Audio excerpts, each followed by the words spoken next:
నమస్తే కాక, happy Vinayaka Chavithi.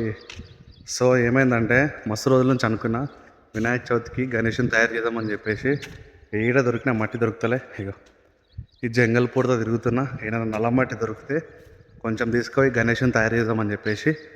So ఏదైనా దొరికితే తీసుకొని పోయి వినాయకుని తయారు చేస్తా. అండ్ ఈ గణేష్ని తయారు చేసిన వీడియో మొత్తం ఫుల్ మన బయలో లింకులో పెడతాను. ఈరోజు 90% ఈరోజు మట్టి దొరికితే చేయాల్సిందే.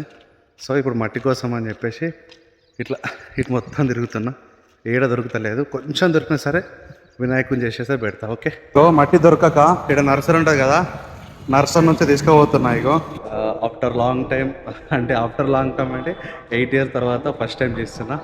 సో దిస్ ఈజ్ మన గణేష్. సో మన ఛానల్ కొత్త క్వశ్చన్ లైక్ అండ్ సబ్స్క్రైబ్ చేసుకోండి, పక్క నోటిఫికేషన్ ఆన్ చేసుకోండి. గణేష్ నచ్చితే మన ఛానల్ సబ్స్క్రైబ్ మాత్రం పక్క చేసుకోండి, వీడియోని అయితే షేర్ చేయండి.